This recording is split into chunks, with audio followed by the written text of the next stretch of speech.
مسلمانوں پر ظلم کے مکہ مکرمہ میں اسلام لانے والوں کی تعداد بڑھتی چلی گئی. سب کر کے دیکھ لیا، شاعر ہیں اور کاہن ہیں اور نعوذ باللہ ساحر جادوگر ہیں، ہر طرح کا الزام لگا کے دیکھ لیا گیا اور پیشکشیں بھی کر کے دیکھ لی گئیں. اسلام آگے بڑھ رہا تو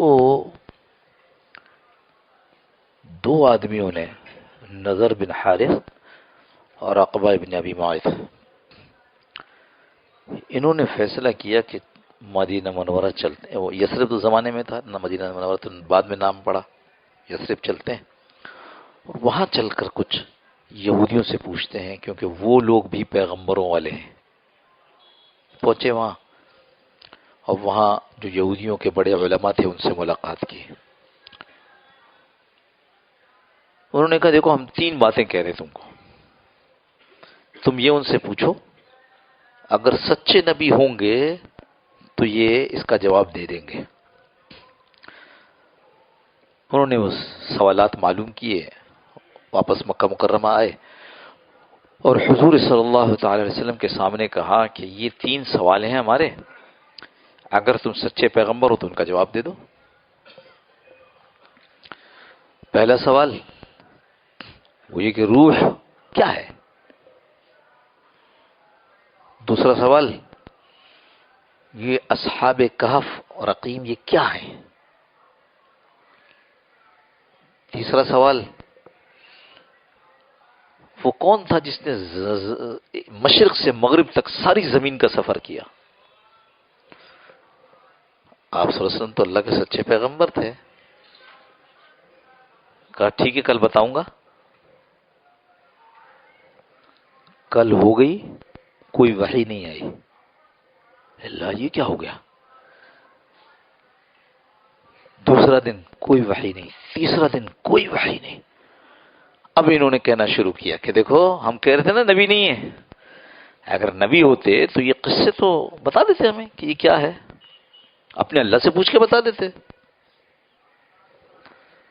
کیسا ایک ایک دن گزرتا ہوگا اللہ پاک، یعنی یہ ہمیں سمجھانے کے لیے ہو رہا ہے، ہم مسلمانوں کو سمجھانے کے لیے ہو رہا ہے. یہ وحی بند ہے.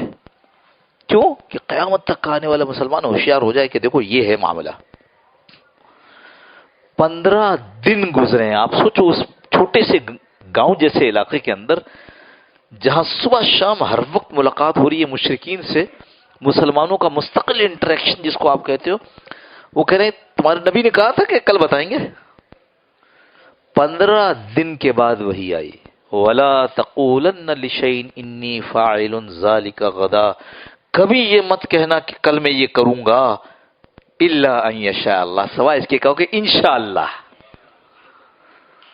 آپ نے انشاءاللہ نہیں کہا تو ہم نے 15 دن روک لی. وہی انشاءاللہ کیا مطلب؟ اگر اللہ چاہے تو. ارے اگر اللہ چاہے تو کیا مشکل ہے؟ ہم نے تو زمینی حقیقتوں پر ایسا ایمان لانا شروع کیا کہ اب ہمارے یعنی انشاءاللہ اس وقت بولتے ہیں جب ہمیں نہ کرنا ہو کام. ایسے ہی ہے نا بھئی، آپ آئیں گے ہمارے انشاءاللہ یعنی نہیں آئیں گے. بھئی فلاں کام آپ کر دیں گے انشاءاللہ یعنی نہیں کریں گے. انشاءاللہ اللہ نے چاہا تو ضرور کریں گے انشاءاللہ. اگر شاء چاہا اللہ نے، اگر اللہ نے چاہا تو یہ ہوگا. تو بتاؤ میرے اور آپ کے لیے، میرے اور آپ کی تعلیم کے لیے اللہ نے اپنے نبی کو 15 دن اس آزمائش میں رکھا. اور پھر اس کے بعد جواب آ گیا. ایسا لوگوں نے کہا روح، یہ روح کے متعلق سوال کرتے ہیں. قل الروح من امر ربی، یہ کہہ دو ان کو کہ روح جو ہے وہ اللہ کے حکم سے. اما اوتیتم من العلم الا قلیلا، لیکن تم کو بہت تھوڑا سا علم دیا گیا اس کے متعلق، زیادہ نہیں بتایا گیا. آپ سے فرمایا کہ یہ سورہ بنی اسرائیل میں چلی جائے گی یہ چیز، یہ بات سورہ بنی اسرائیل میں. اور کہا یہ اصحاب کہف، یہ سورہ کہف نازل ہو گئی. اور اسی سورہ کے آخر میں سکندر ذی القرنین، مشرق سے مغرب تک کا سفر کیا، یاجوج ماجوج کو بند کر دیا. تینوں سوال کا جواب آ گیا. لیکن دیکھو اللہ کی شان، وہ جو دو آدمی تھے وہ پھر بھی ایمان نہیں لائے. یہ سوال جواب سے نہیں ہوتا. یہ تو آدمی اللہ سے گڑ گڑاتا ہے، روتا ہے، اللہ اللہ تو ہدایت دے دے.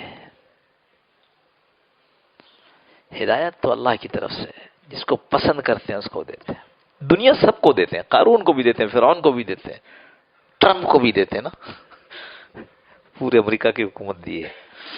دنیا سب کو دے دیتے ہیں. ہدایت اللہ اس کو دیتے ہیں جس کو پسند فرماتے ہیں. اللہ کا شکر ادا کرو کہ ہمیں اللہ نے پسند فرما لیا. ہم آپ مسجد میں بیٹھے ہیں، کتنے لوگ ہیں باہر، کتنے لوگ ہیں، ان میں سے مسلمان، پھر ان مسلمانوں میں سے بیچارے ایسے بھی ہیں میں نے اپنی آنکھوں سے دیکھے جو جمعہ بھی نہیں پڑھتے ہیں. اپنی آنکھوں سے دیکھے، میں حیران ہوتا ہوں. میں نے کہا صاحب کدھر؟ کہنا کہیں بیٹھے ہوں گے. میں نے کہا جمعے کا وقت ہے. کہنا ہے وہ جمعہ کدھر پڑھتے ہیں، ڈرائیور بتا رہا ہے. پھر جمعہ پڑھنے والوں میں سے کچھ لوگ جمعہ کر کے چلے گئے. ہمیں اللہ نے ان میں سے بھی روک لیا، ان میں سے بھی روک لیا. بس تو جینوینلی کام ہوگا چلے گئے، اور بعد انہوں نے سوچا ہوگا جمعے کے بعد کیا ہوگا، وہی اللہ اللہ کر رہے ہوں گے، چلے گئے. اللہ نے ہمیں دونوں طرح سے بچا لیا، وقت بھی دیا اور روک بھی لیا. اللہ کا شکر ادا کرنا چاہیے. یہ سورہ کہف جو ہے، اس کے متعلق حضرت رسول کریم صلی اللہ علیہ وسلم نے ارشاد فرمایا، جو جمعے کو پڑھے گا اس کے لیے تو یہ زمین سے آسمان تک نور ہے. پوری سورہ کہف اور بھی چیزیں، مثلا اس اگلے جمعے تک سارے فتنوں سے محفوظ. اور یہ بھی فرمایا کہ یہ نور ہے، اس یعنی مفسر نے لکھا ہے یہ ایسا نور ہوگا کہ جہاں پڑھا ہے اس نے وہاں سے لے کر مکہ مکرمہ تک اس کے لیے ایک نور بن جائے گا. سبحان اللہ، کیسی نسبت اللہ قائم کرتا ہے آدمی کی. کس سے قائم کر رہا ہے؟ اپنے گھر سے کر رہا ہے، اپنے گھر سے. کہ اس نے سورہ کہف پڑھی ہے تو ابھی اس کو ایک نور دو، جو نور جہاں پر پڑھی ہے نا وہاں سے لے کر مکہ مکرمہ تک اس کا نور ہے. سبحان اللہ. اور سب سے بڑھ کر جیسے میں نے آپ سے عرض کیا کہ دجال کے فتنے سے بڑا مشکل فتنہ ہوگا. اس کے یہاں لکھا ہوگا کاف فے رے، اس طرح پیشانی پر لکھا ہوگا، یعنی کفر. لیکن یہ لکھا ہوا صرف ایمان والے کو نظر آئے گا، دوسروں کو نظر نہیں آئے گا. اب بتاؤ جس کو نظر نہیں آ رہا وہ کیا کہے گا؟ کہاں لکھا ہوا ہے، کہاں لکھا ہوا ہے؟ زمینی حقیقت یہ ہے کہ کچھ لکھا ہوا نظر نہیں آ رہا. اللہ اس دھوکے سے وَمَا الْحَيَاةُ الدُّنْيَا إِلَّا مَتَاعُ الْغُرُورِ. ارے یہ دنیا کی زندگی ہے کیا سوائے دھوکے کے سامان کی؟ یہ سب دھوکا ہے. سب سے بڑی حقیقت کیا ہے؟ اللہ کے سامنے جانا. اس دنیا میں سب سے بڑی حقیقت یہ آدمی اللہ کے پاس جائے گا. موت سب سے بڑی حقیقت ہے.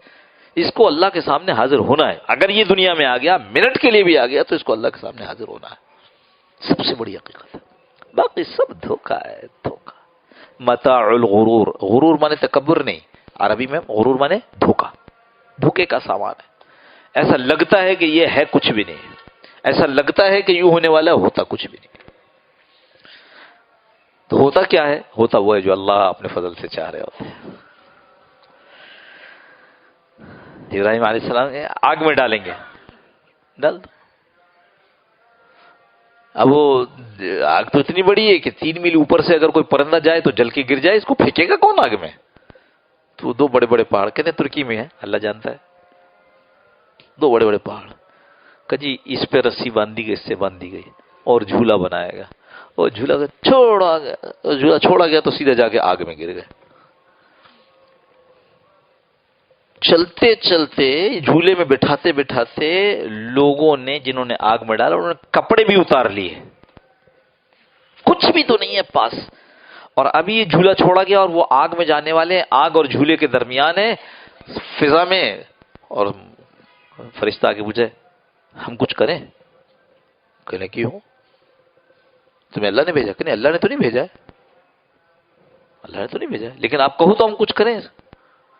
کہا میری حاجت تو ضرورت تو ہے اس وقت کچھ کریں گے، تم سے نہیں ہے، اللہ سے ہے. کہا تو ہم اللہ سے پوچھ کے آئے، تو کیا اللہ نہیں دیکھ رہا ہے؟ فرمایا اللہ دیکھ نہیں رہا ہے کیا کہ میں کس حال میں ہوں؟ آسمانی حقیقت، اس سے بڑی حقیقت تو کوئی ہے ہی نہیں. اور اسی لیے یہ لکھا ہے مفسرین نے کہ قیامت میں سب سے پہلے، کیونکہ سب برہنہ اٹھیں گے، ننگے اٹھیں گے، سب سے پہلے جس کو کپڑا پہنایا جائے گا وہ حضرت ابراہیم علیہ السلام ہے. اس لیے کہ اللہ کے واسطے ان کے کپڑے اتار دیے گئے، اللہ کو راضی کرنے کے لیے وہ ننگے ہو گئے. ادھر حضرت رسول کریم صلی اللہ علیہ وسلم کو جنت سے جوڑا لا کر پہنایا جائے گا، اس کا بھی تذکرہ آتا ہے. میرے دوستو ایسے ماحولوں کی ضرورت ہے. اچھا ہاں، یہ بات اتنی ہو گئی کہ اس کے پڑھنے سے اللہ فتنہ سے حفاظت فرمائیں گے. اور دوسری یہ کہ اس میں جو سبق ہیں وہ سبق ہمارے آج کے لیے. یہ نوجوان کون تھے؟ اصحاب کہف کون تھے؟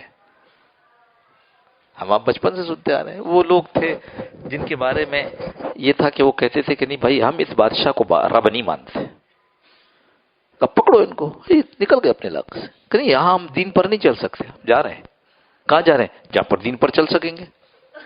ہم کہاں جاتے ہیں؟ پاکستان میں نہیں رہ سکتے. کہاں جا رہے ہیں؟ امریکہ جا رہے ہیں، آسٹریلیا جا رہے ہیں. الٹی بات، جہاں دین برباد ہونے کا زیادہ اندیشہ وہاں چلے جا رہے ہیں. اب وہاں سے کہتے بھی ارے آپ کو کیا پتا ہمارے کتنا دین ہے. دیکھیے بچے سے ہمارے پوچھی فلاں چیز سناؤ، وہ سناتا ہے. فلاں چیز سنا 5 وقت نماز پڑھتا ہے. میں نے کہا صبح شام لڑکیوں کی ننگی ٹانگیں اس کے سامنے آتی ہیں کہ وہ تو کیا کرے مجبوری. میں نے کہا سارا اثر ختم ہو جاتا ہے. تمہاری نماز کا کیا فائدہ ہوگا جب تم اپنی نگاہوں کی حفاظت نہیں کر سکے؟ اس لیے نہیں کہ تم وہاں پیدا ہوئے تھے، اس کے پاس تو عذر ہے کہ اللہ آپ نے مجھے وہاں پیدا کیا تھا. اس لیے کہ تم ایک ایسی جگہ جہاں سے تم آنکھوں کی حفاظت کر سکتے تھے، تم وہاں گئے جہاں آنکھوں کی حفاظت نہیں ہوتی. ایک ایسی جگہ جہاں تم 5 وقت اذان سن سکتے تھے، ایسی جگہ گئے جہاں اذان کی آواز سالوں تک نہیں کان میں پڑتی. اجازت ہی نہیں ہے اذان لاؤڈ اسپیکر پہ دینے کی. خیر بات ادھر ہو جائے گی. تو اللہ کے نبی صلی اللہ علیہ وسلم نے یہ قرآن سورۃ کہف جو فرمایا، تو اس میں یہ بات بھی ہے کہ اس کے اندر یہ واقعات ہیں کہ جب دیکھو کہ دین خطرے میں ہے تو الگ ہو، ان غلط صحبت والوں سے الگ ہو، ان غلط عقیدے والوں سے الگ ہو، ان مشرکین سے الگ ہو جاؤ. کسی نے پوچھا اللہ کے رسول ہم کیا کریں جب وہ آئے گا دجال کا زمانہ؟ کہا اگر ممکن ہو تو پہاڑوں کی چوٹیوں پہ چلے جانا جہاں کوئی نہ ہو، جنگلوں میں چلے جانا، کسی درخت کی کھو میں رہنا. کہ اللہ کے رسول صلی اللہ علیہ وسلم پہاڑوں کی چوٹی پہ چلے گئے تو ہماری دکان مکان تجارت کھانا کیسے کہیں گے؟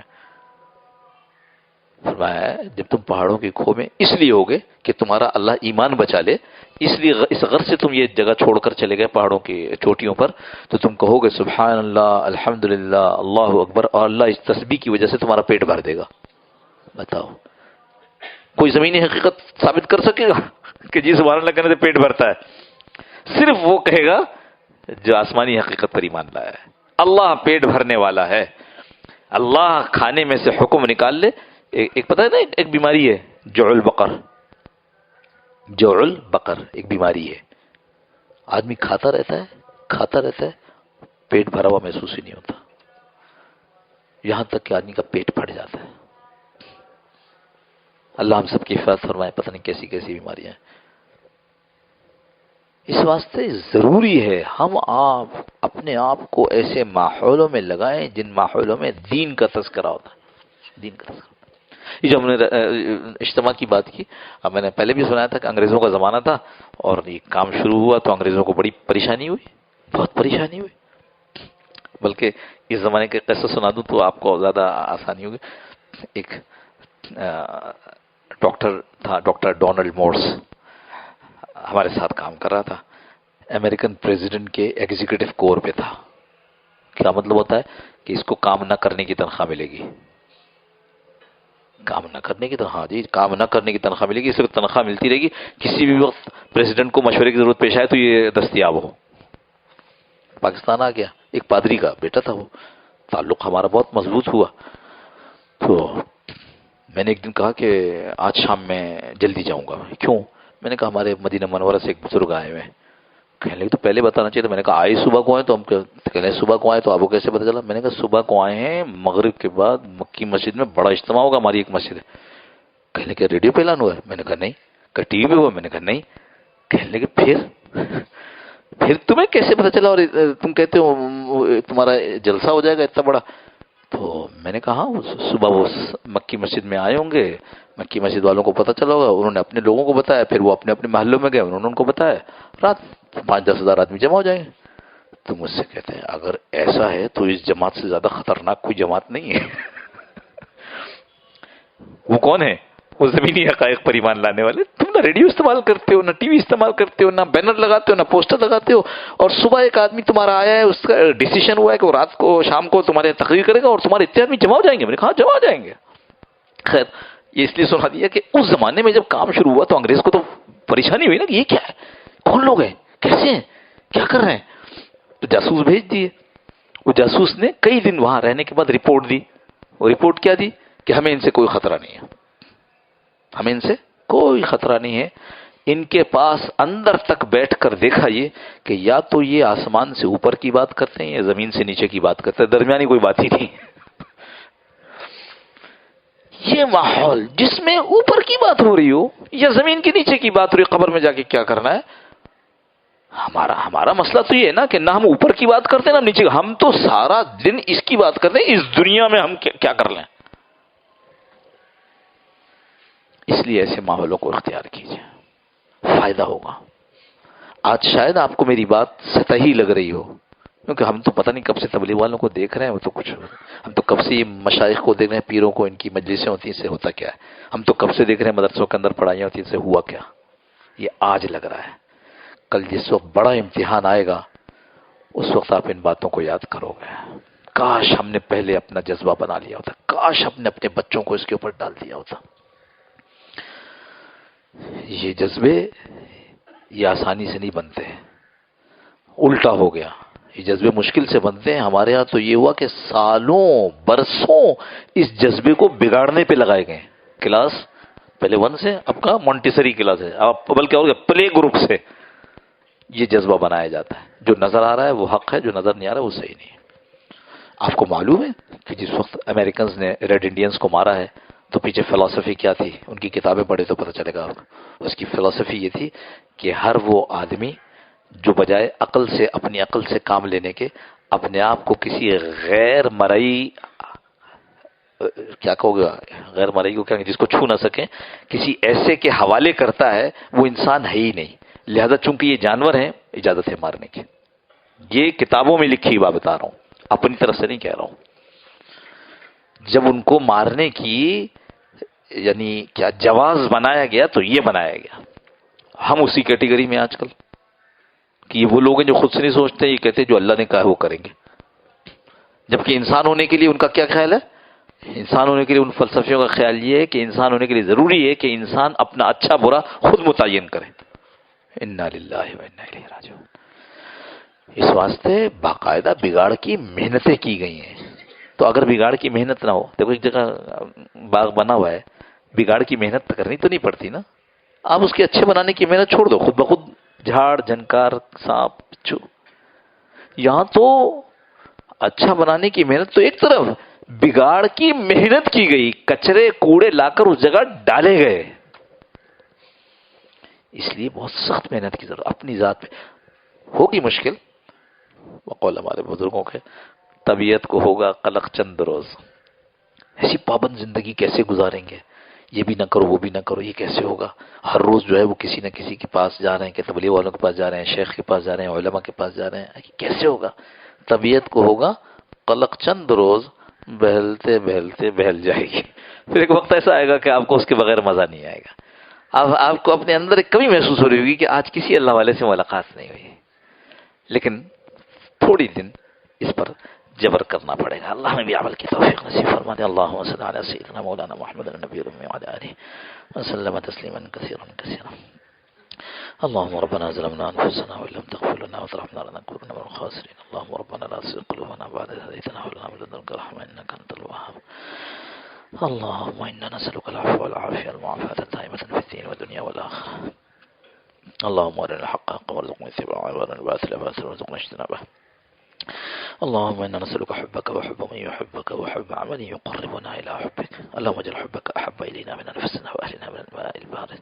اللهم ربنا تقبل منا إنك أنت السميع العليم وتب علينا يا مولانا إنك أنت التواب الرحيم. وصلى الله تعالى على خير خلقه محمد وعلى آله وصحبه أجمعين برحمتك يا أرحم الراحمين. جزاكم الله خير. السلام عليكم ورحمة الله وبركاته.